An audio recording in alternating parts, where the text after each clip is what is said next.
안녕하세요. 저는 정밀농업연구소 남재작이라고 합니다. 제가 주로 하는 일은 우리나라 농업 정책, 그중에서 특히 스마트 농업이나 기후변화, 그리고 탄소 중립에 관한 연구를 주로 하고요. 그다음에 이것을 어떻게 비즈니스 모델로 만들 거냐 하는 게 제 주 연구 영역입니다. 오늘 첫 번째 리뷰할 아이템은 밥값입니다. 요즘 밥값이 너무 올랐다는 말이 아마 대부분 동감하실 것 같습니다. 직장인들 사이에서도 점심 한 끼 먹기가 굉장히 부담스럽죠. 그래서 런치플레이션이라는 말까지 나오고 있습니다. 왜 이렇게 밥값이 올랐을까요?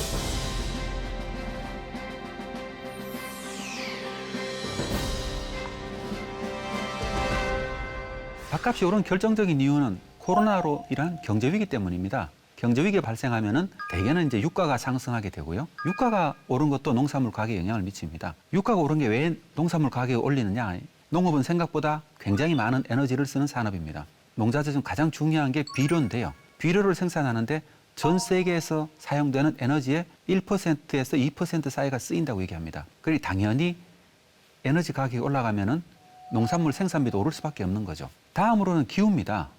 기후변화가 농산물 가격에 영향을 미치고 있습니다. 2020년도에 아마 많은 분들이 기억하실 텐데 54일간의 장마가 있었던 해였습니다. 정말 초여름부터 가을까지 54일 동안 하루도 안 빠지고 비가 내렸죠. 그렇게 기상이 이상이 생기면은 농산물 생산에 영향이 미칩니다. 벼수량이 한 7% 정도 줄어들었었고요.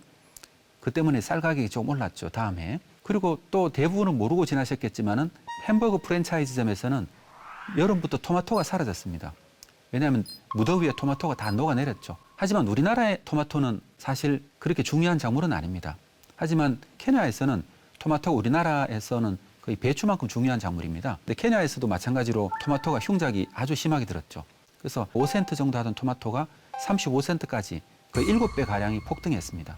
이렇듯 기후는 실제로 굉장히 많은 우리 농업과 식품 물가에 영향을 미치고 있습니다, 이미. 기후변화라는 게 사실 뭐 좀 더워져도 사람은 살아갈 수 있습니다. 좀 추워져도 사람이 살아갈 수 있고요.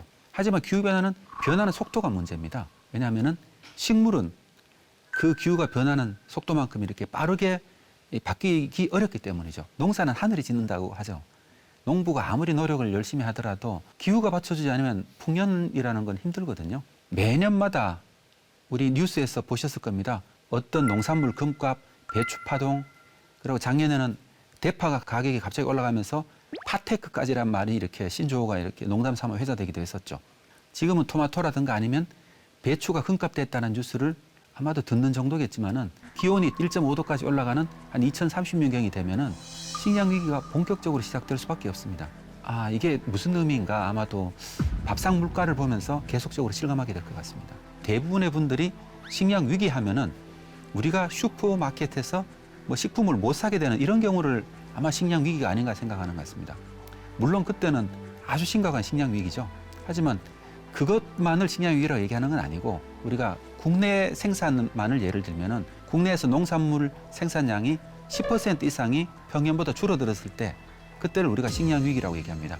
10% 정도가 줄어들면은 보통 20%가 줄어들면 심각, 그리고 30%가 줄어들면 매우 심각, 이렇게 식량 위기 단계를 나누죠. 30% 정도가 어느 정도 줄어드는 거냐 하면은 아마 기억하실지 모르겠습니다만은 1980년도에 우리나라가 심각한 냉해 때문에 벼 생산량이 굉장히 많이 줄었습니다. 그때 30% 정도가 줄었거든요.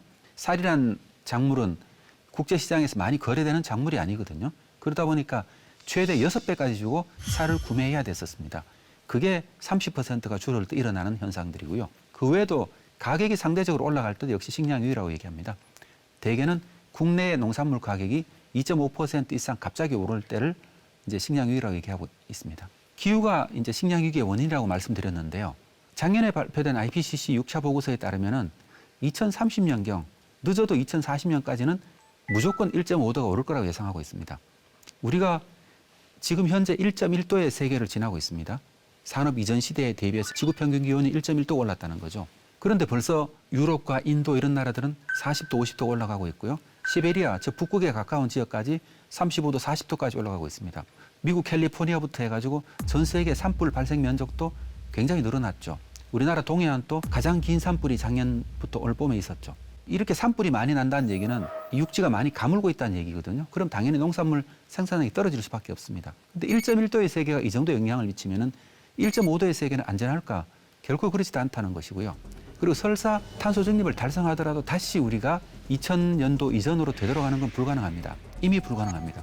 왜냐하면은 너무 많은 생물들이 멸종이 되어버렸기 때문이죠. 농업을 대량 생산을 하다 보니까 단일 작물을 굉장히 대규모로 짓는 방식으로 이 농업을 발전해 왔죠. 그러다 보니까 농경지에서 생물 다양성은 급격하게 줄어들 수밖에 없었습니다. 그러니까 다시 예전처럼 돌아가는 것은 불가능하고 우리가 바뀐 환경에 어떻게 적응할 거냐가 이제 가장 큰 중요한 문제가 될 겁니다. 식량 위기가 본격적으로 시작될 수밖에 없습니다. 미래도 우리나라가 어떻게 지속 가능한 사회를 만들어갈 수 있느냐는 것은 결정적으로 어디에 따라 달라지냐 하면은 저는 단언컨대 우리가 식량을 안정적으로 확보할 수 있을 거냐가 우리나라의 지속 가능성을 가늠하는 지표가 되지 않을까 그렇게 생각합니다.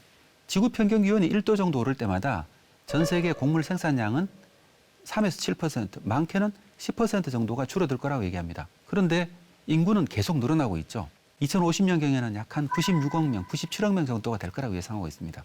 늘어나는 인구를 지금처럼 만약에 부양을 하려 하면은 농산물 생산량이 35% 정도는 더 늘어야 합니다. 그런데 기후는 점점 나빠지고 있는데 어떻게 그러면 식량 생산을 늘릴 수 있을 거냐.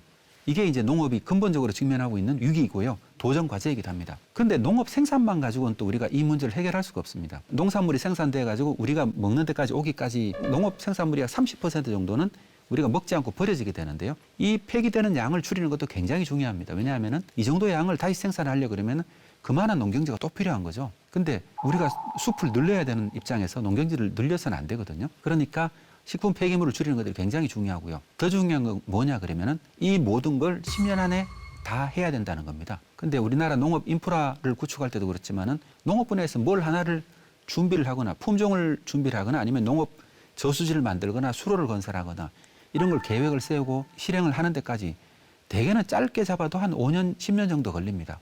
굉장히 서둘러야 한다는 얘기죠. 농업이 직면한 위기를 해결하기 위해서는 농업 비즈니스는 어떤 방향으로 가야 될 건지 한번 살펴보겠습니다.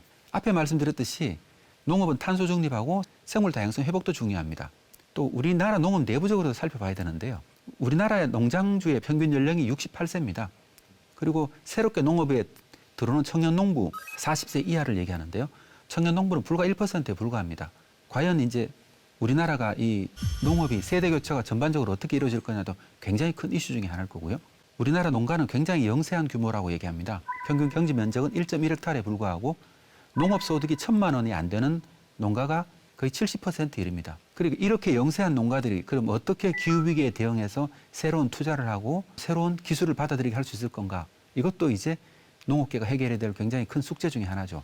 2015년도에 제가 처음으로 농업 스타트업 지원 사업을 시작했었습니다. 그때만 하더라도 농업도 스타트업이 될 수 있는가 이런 의문을 많이 가졌었죠. 왜냐하면 농업이라는 건 기본적으로 굉장히 속도가 느린 산업입니다. 근데 스타트업은 몇 년 사이에 굉장히 빠른 속도로 성장하는 게 이제 특징인데 농업이라는 산업 자체가 스타트업과는 전혀 성격이 맞지 않는데 어떻게 스타트업이 될 수 있느냐 이런 질문을 많이 받았었죠. 근데 몇 년이 지난 지금 이런 시각이 완전히 바뀌었습니다. 농식품 산업은 여러분들의 생각과는 다르게 굉장히 큰 산업입니다. 전 세계적으로 보면은 자동차와 반도체, 철강 모든 산업을 다 합친 것보다 농식품 산업의 규모가 더 큽니다. 그러니까 농식품 산업의 성장 잠재력은 굉장히 큰 거죠. 그리고 더군다나 기후변화가 심해지고 그다음 인구가 계속 늘어날 수밖에 없고 토지는 한정되어 있습니다. 새로운 농업 혁신이 일어나지 않으면 이 지구상에 살고 있는 인류 문명의 지속 가능성 자체가 위협받는 상황입니다.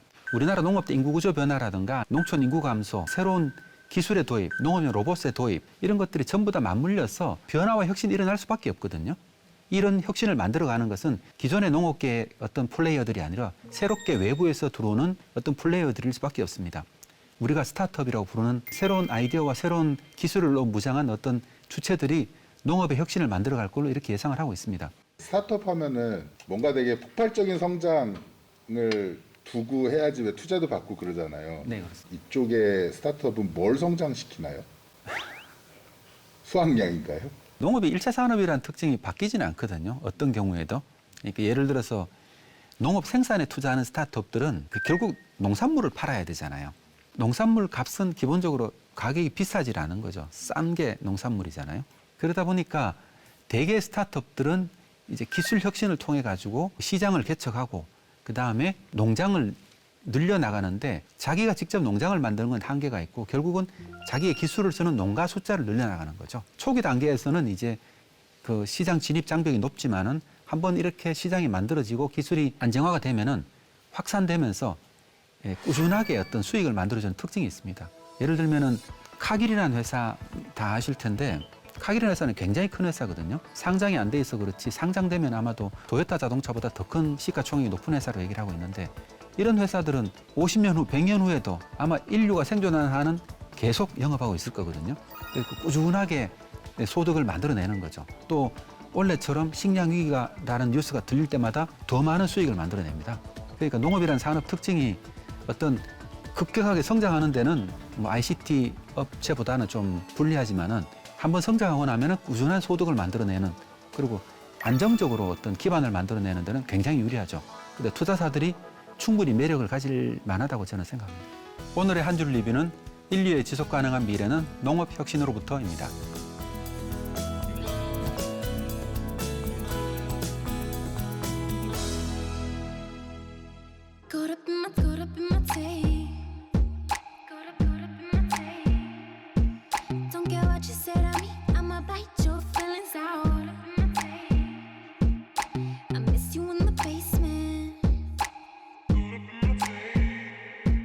But your brother was a good substitute.